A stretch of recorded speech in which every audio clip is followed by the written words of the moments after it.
我记得石板先生他过去有一本书啊，以为中国是天堂是吧？最幸福啊，以为中国最幸福，对啊，那个就是说他过去啊，他在天津生活，小的时候在天津生活啊，那个时候他的这个所受的教育或整个的大陆的宣传呢，告诉人民，中国是人间天堂最幸福的地方。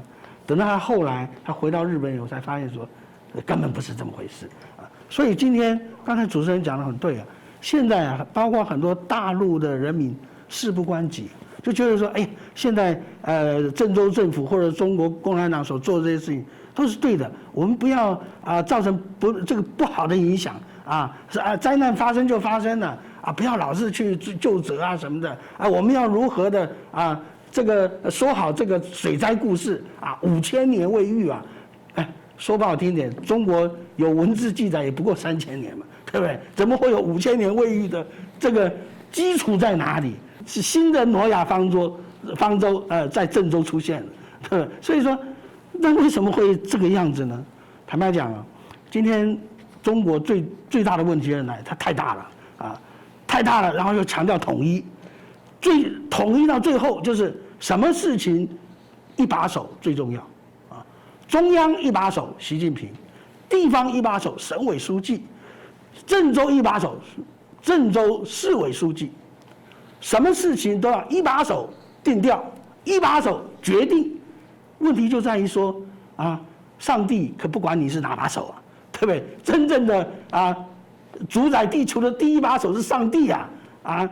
你个人什么一把手、2把手，谁鸟你，对不对？所以说，当发生很多自然的灾变的时候，不等你一把手啊，这个看不见的自然之手，已经让你措手不及了啊！你还等你一把手定调吗？所以这个问题就在于说，中国很多地方的问题都是这样子，一把手没有关注，没那个啊，那就天高皇帝远。啊，各地都有小皇帝，各地都有一些这个穿着制服的盗匪啊，爱怎么干就怎么干，啊。但是今天说实在，我们在台湾成长生活，台湾人你能够接受这样的一种政府吗？能够接受这样的一个公务员吗？那在台湾的话，早都不知道给打到哪去了。所以今天郑州为什么发生这个事情？基本上。除了这个极端气候的这个下雨影响以外，还有很重要的，因为刚才主持人讲说好像一桶水倒出来，没错，就有一桶水倒出来。郑州附近有一个长庄水库，这个长庄水库它不是除了郑州的用水以外，它很重要的功能是南水北调这个中间的一个蓄水库。所以说，它蓄的水不是光给你郑州人民用，而是如何把这个水节约下来，能够送到北京去，啊。所以，当气象局发了9次的暴雨的这警告，他还舍不得先泄洪，等到后来撑不住了，那只好泄了。所以一泄，再加上大雨。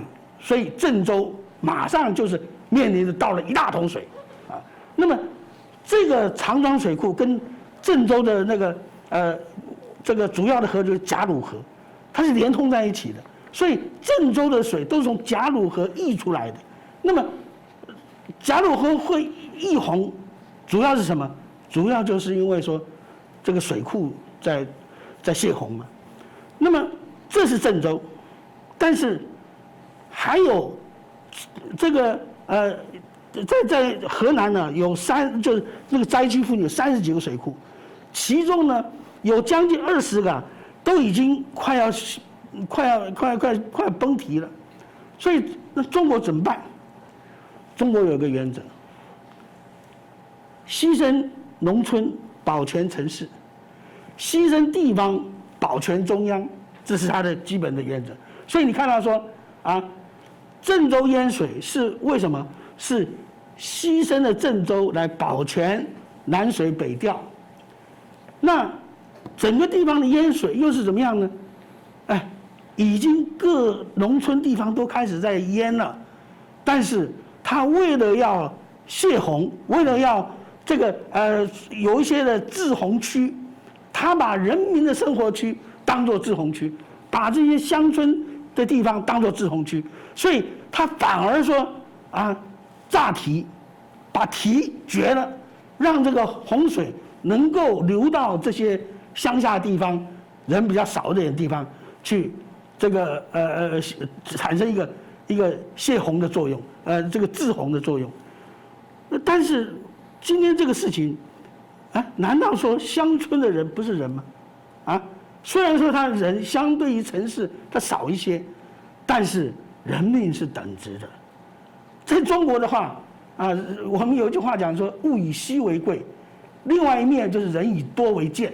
中国人太多了嘛，哎呀，死个几千人算什么，对不对？所以说，这样的概念，在中国人不过是啊，很多政治运动也好，国家建设也好，人只是一个数目，只是一个耗材啊，可以损耗啊，可以消耗的这样一个材料而已嘛。啊，几个人啊，几十、几百、几千，不重要，对不对？啊，它重要的是达成目标啊。这个目标什么？我要保郑州啊，我要保中央啊。